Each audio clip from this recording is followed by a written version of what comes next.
Hey everyone, Mr. Skelton back at it. We are continuing on with Unit 2, and this is Lesson 5. Lesson 5 really is a direct carryover from Lesson 4.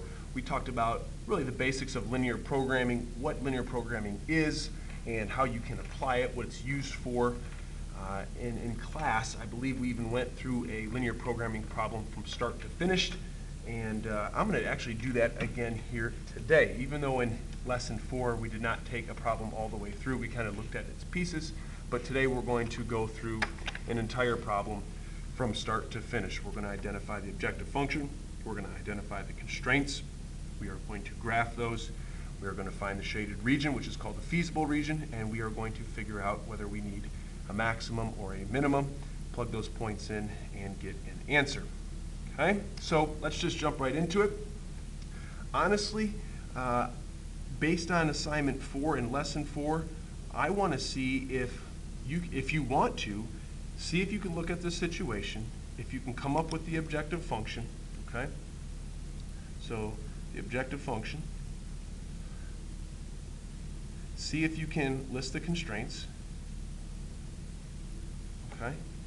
And we'll start from there. So go ahead and hit pause, see if you can come up with those two things, and then I'll come back and find those for you and see if you were right. Okay, so let's look at the situation. It's a fundraiser for baseball. Let's look through all the bullet points.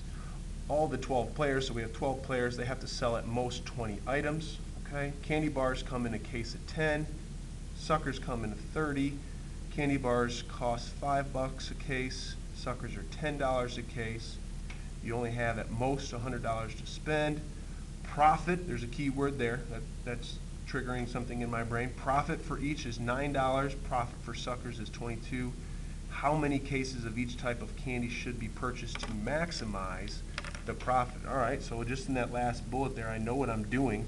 I'm trying to find the most amount of money generated from this sale of candy bars and suckers. The other thing that I noticed right away that I can identify is that I have C for candy bars and I have S for suckers. And I use a cursive S because my S's look like 5s, all right?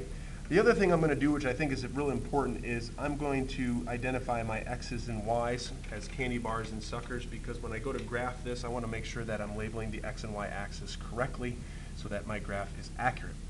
All right, the objective function. I asked you to try to find the objective function on your own. Remember, the objective function is the equation or function that's going to generate this maximum amount of money. And so where in the bullets did you find anything regarding profit? That would be right here and right here. So we want to try to generate that function. Well, if candy bars are $9 a box, I'm going to say my profit is 9C plus 22 for suckers. And if you want to put the dollar amounts on there, you can, but that is your objective function right there. Now, we want to list our constraints. What is limiting us from making $1 billion? Or what is limiting us from selling 500 million candy bars and 500 trillion suckers? There's got to be some restrictions placed within this fundraiser, so let's take a look. I'm going to put circles around these three because they're all related, all right? Candy bars come in 10. So I'm going to put 10C, and most of you would be able to do that. And suckers come in 30. Now, we're not talking about dollars here. We're talking about actual items, right? Suckers come in 30 in a case. So there's 30 suckers in one case. There's 10 candy bars in one case. And all 12 players must sell at least 20 items. Items are a combination of candy bars and suckers. Well, what does that mean? How many total items could there be if there's 12 players? Well, I'm going to take 20 and times that by 12, and that's going to give me 240. So this has to be situated like that as a constraint. Okay, 10 candy bars per case, 30 suckers per case. There's 240 available options there to sell. Okay. Now, I'm going to put triangles around these three because they are all related. If you notice the dollar signs in all three, so we're dealing with money. We don't want to intermingle these things because we want to make constraints that are dealing with the same thing. So you have $5 for a case of candy bars, you have $10 for a case of suckers, and you have at most $100 to spend. So there is our second constraint. The other constraint that we also need to put down that sometimes students forget, but is important detail is that we have to have greater than 0 candy bars and greater than or equal to 0 suckers. Now, we have the or equal to sign there because it is possible to make the most amount of money by just selling one or the other, so that we could have 0. You know, you could sell 50 candy bars and 0 suckers, and that could maximize your profit.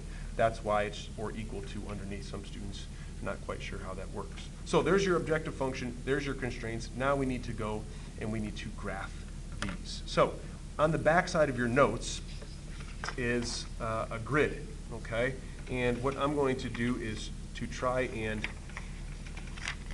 fold my first notes. I probably should have done this a little bit differently for you. Feel free to write these on your grid paper, okay? But you don't have to. I'm just going to try to make this a little, I'm going to try to keep this in the upper right-hand corner here for you. Actually, you know what I probably do? I'll probably just write this so that I can do what you guys are doing. Okay. So, I know this probably won't be as clear as mud, but I'm going to do it anyways. There's my objective function. I'm going to rewrite my constraints. 10c plus 30s less than or equal to 240, and 5c plus 10s is less than or equal to 100. 5c is greater or equal to 0, and s is greater or equal to 0. And I'm going to graph this. Now I'm going to just make a grid here, an XY coordinate plane, and I'm just using the first quadrant. And I'm going to put my x-axis here. Now, do you remember what our x's were? If you need to go back and look, I believe it was our candy bars. So I'm going to just label because I think that's important, and this is our suckers. All right, and that's our y-axis, important to label there. And now we want to graph both of our objective functions. Really, we're going to graph all 4, but these are the 2 big ones. And if you remember, these are in standard form. Standard form is when your x's and y's, or in this case, c's and s's, are on the same side. And we're going to plug in a 0 for x and solve for y, and a 0 in for y and solve for x. So it would look like this. I'll do this one right here. I'm going to plug a 0 in, okay? I'm going to plug a 0 in for my c, since my c represents my candy bars. If I plug a 0 in for c, that means that gets covered up, and I have 240 divided by, I'm going to clear this, 240 divided by 30. A lot of you can do this mentally. It's going to be 8. And if I plug a 0 in for my y, which is representing my suckers, that would get that covered up right there. And 240 divided by 10. 240 divided by 10. Again, you should be able to do that mentally. That is 24. Now, on my graph here, I'm going to graph that line. I'm going to do each of these boxes by 2. So 0, 8, 0, 8, 2, 4, 6, 8. That would be right there. 0 and 8. And 24 comma 0. So 2, 4, 6, 8, 10, 12, 14, 16, 18, 20, 22, 24 is right there. And we want to graph that. And somewhere over here I have a ruler. And again, these graphs don't have to be perfect. They really don't. Solid or dotted line? Solid line. Okay. Oh. Looks like a dotted line. Solid line. Now, we need to figure out where we're shading, right? And so this is a good test point, which is 0, 0. So if I plug 0 here, 0 here, is 0 less than 240? It is, so I'm going to shade down. And I use straight lines because I want to see where they cross. And I'm going to use a pencil for my second objective function, so I'm going to do that down here. So again, I'm going to plug a 0 in for c and solve for s, and a 0 in for s and solve for c.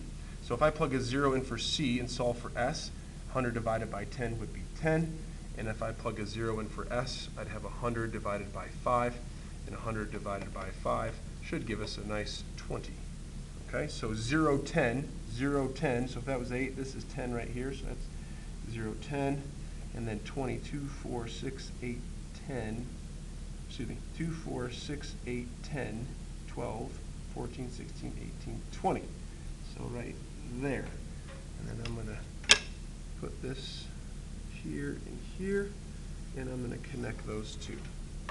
Now, I need to figure out, again, where I'm shading with my pencil, and so I put 0 and 0 in here, because this will be my test point.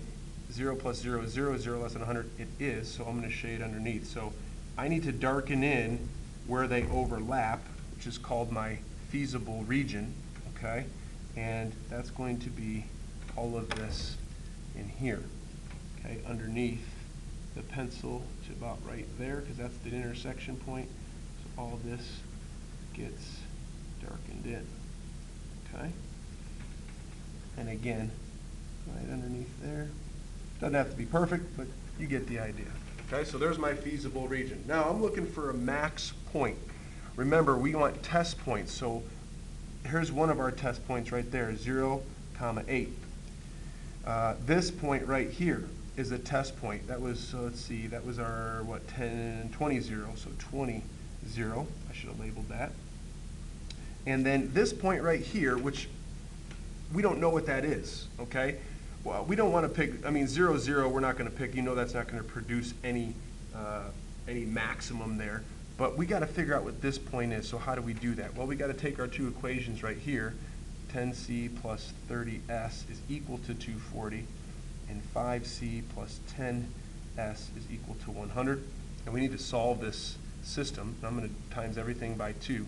So I'm going to get 10c plus 30s. I'm just rewriting the first equation. On the bottom, negative 10c minus 20s is equal to negative 200.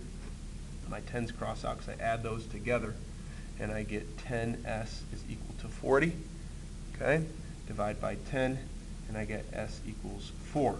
So if s equals 4, I want to go back to any of the original equations. It doesn't matter which one. I'll plug it into this bottom one. So 5c plus 10 times 4 is equal to 100. So 5c plus 40 equals 100. So 5c equals 60. And 60 divided by 5 should give us 12. So what did we just find? This point right here is, since c is 12, this would be 12, 4. And the reason that's important is because that has got to be a test point for us to try. So these are our test points to plug into our objective function.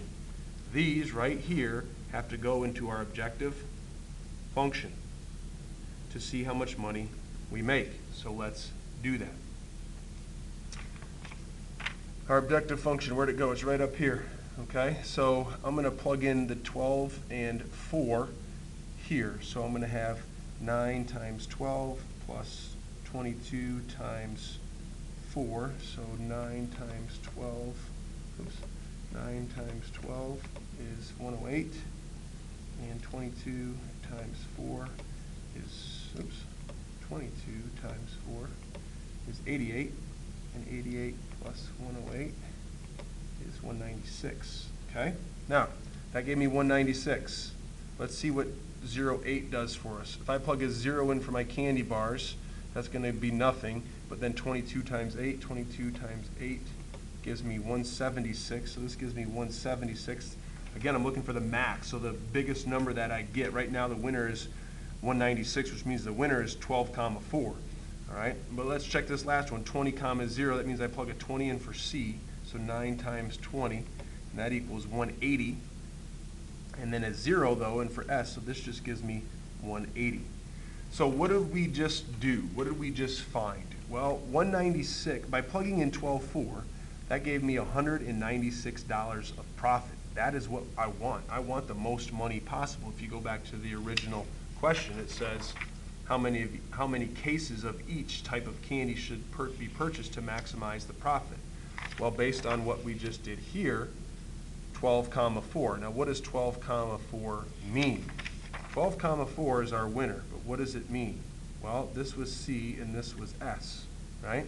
So what did we just do? We sold 12 cases of candy bars and selling 4 cases of suckers will give our max profit of $196.